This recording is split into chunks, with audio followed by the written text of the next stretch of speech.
始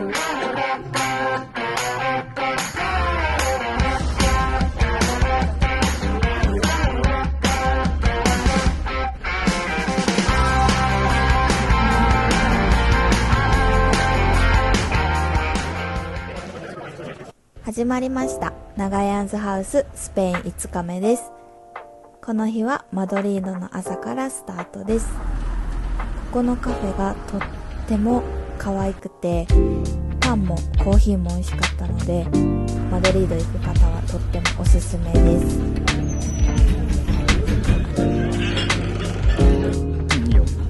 またパンドーショコラとコーヒーをテイクアウトして外で食べました。現地の人たちでとても賑わっていました。とっても美味しかったです。お散歩しながら朝ごはんも食べながら歩いて移動しています。3月のマドリードだったんですけど、ちらほらと道端に咲いているものは何なんだろう、桜かなと思ってたんですけど、調べるとアーモンドの花だったみたいです。日本で見ることはなかったので、とっても可愛くって季節を感じました。この日の目的は美術館に行くことです。ここも事前に予約をしていました。マドリードはたくさん美術館があるんですけど、私たちは限られた時間でここの美術館を行くことにしました。なんといってもお目当ての絵があるので、まずそこを一番最初にめがけて入場していきました。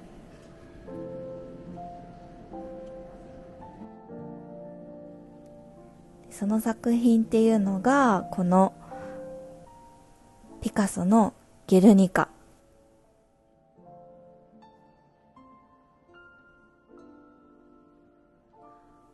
本物は言葉にならないくらいとっても綺麗な、なんといってもとっても大きかったのが印象的でした。ここはピカソのゲルニカ以外もかなり作品が展示されていて、個人にフォーカスした作品がありました。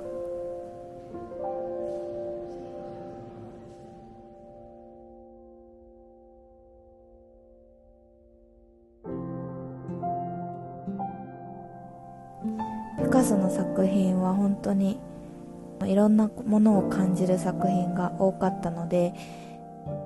唯一行けた美術館だったんですけど、ここに来れてよかったなって本当に思いました。なのでもしマドリード行かれる際は、時間があればたくさんの美術館行ってもいいかなと思うんですけど、時間がなければぜひここの美術館に行ってみてほしいなと思いました。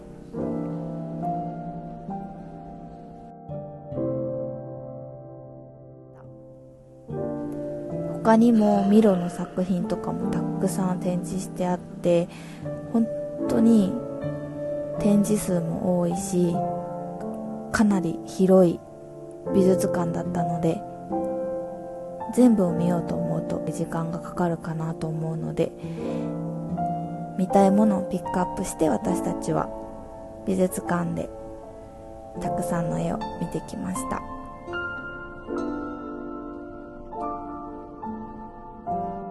この美術館の建物自体もとっても広くて歴史のある建物だったので、それもとっても感動しました。美術館の中にあるお土産屋さんを最後に見に行ってトートバッグを購入しました。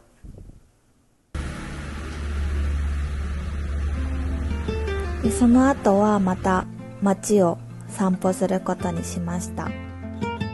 この辺は観光地というよりも地元の人たちがお買い物をする場所だったと思います。たくさん生ハムが売ってあったり、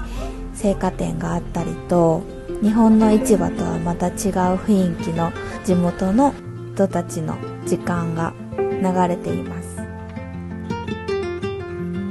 マドリードはバルセロナと違う感じで、その路地ごとに全然雰囲気の違う建物であったりとかお店が入っていたので、目的地までいろんな路地を歩きながら向かっていきました。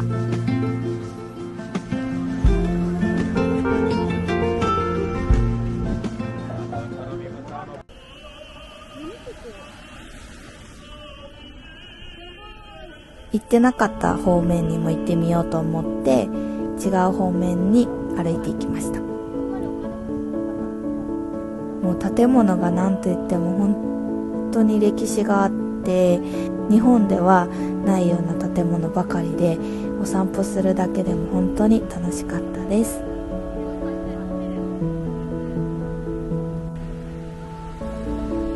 建物も彫刻も顔のあるものでした。マドリードはあんまりお天気が良くなかったので結構寒かったんですけど、お散歩してると寒さも忘れるぐらいとっても楽しかったです。建物すっごい綺麗じゃないですか。荷物をホテルのロッカーに預けてたので、それを持って駅へ向かいます。ここはピロシキみたいな軽食を少し買って電車で食べようと思って購入しました。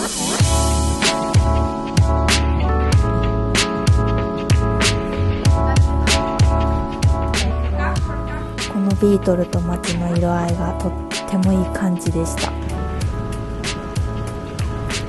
こがマドリードで一番大きな駅のアトーチャ駅です。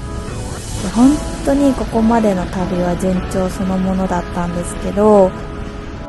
この後まさかの私たちの乗るはずの列車がないことに気づきました。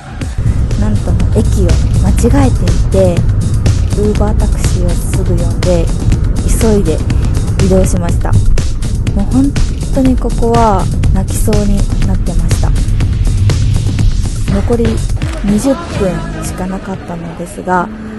タクシーの方も急いでくれたのか無事に着いて電車に乗れました。さっき買った軽食も食べつつコーラとお水を買ったんですけど、かなり高かったです。ここからは5時間ほどの移動になるので、かなり長期戦でした。バルセロナからマドリードに移動した時と一緒で、私たちは街の雰囲気も味わいたかったので、またあえて高速鉄道を選びました。いろんな街の雰囲気を見ることができたので、それもとっても楽しかったです。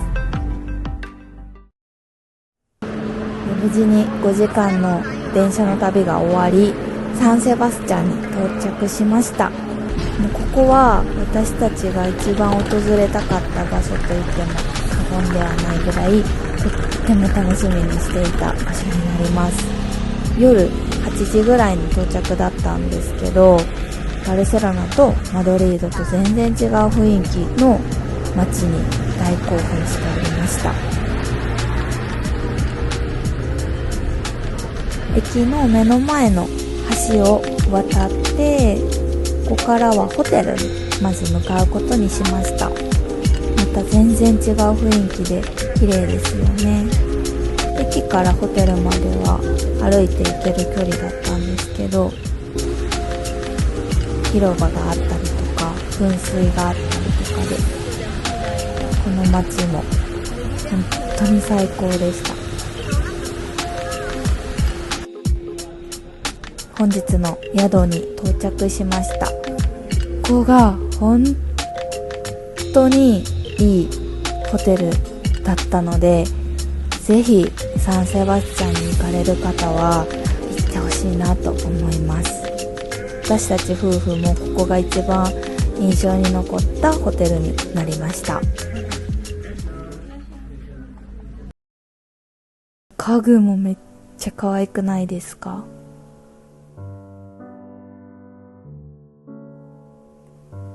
ホテル自体もとっても静かで、この205号室に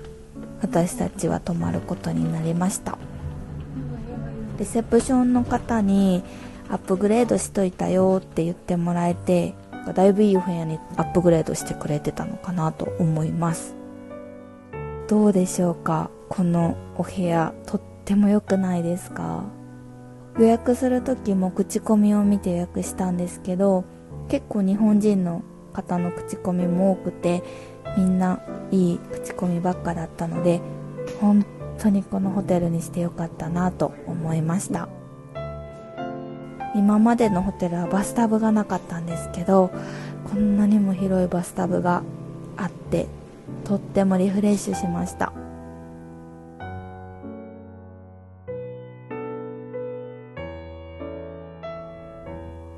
冷蔵庫の中はすべてフリーだよって言ってもらえたので、ありがたくいただきました。この景色もまさかのカーテン開けると、ベランダの向こうにはドーンと大聖堂が目の前にあるお部屋で、とってもいい思い出になりました。鐘の音が部屋の中にまで聞こえてきて満たされていました。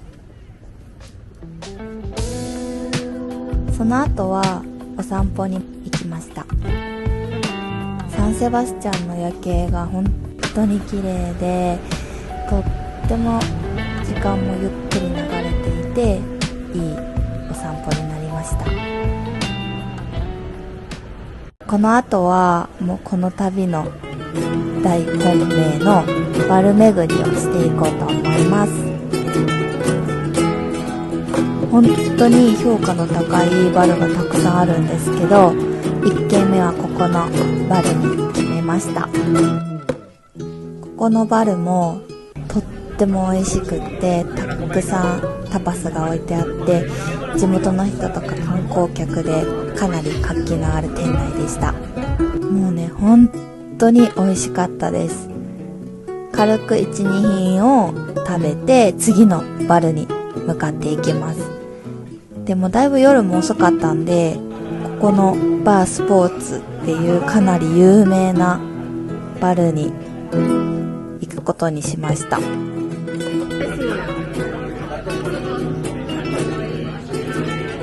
こは結構日本のテレビとかでもかなり紹介されてるところみたいで、日本語のメニューもあったので注文もとってもしやすかったです。私はこのクロケッタとフォアグラのこのステーキがとっても美味しくて、もう忘れられない、心に残った2品でした。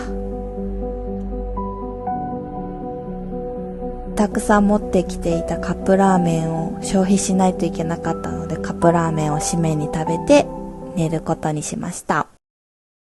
次はサンセバスチャンを丸1日観光した、とっても楽しかった濃い一日になってるので、また次の動画も見てください。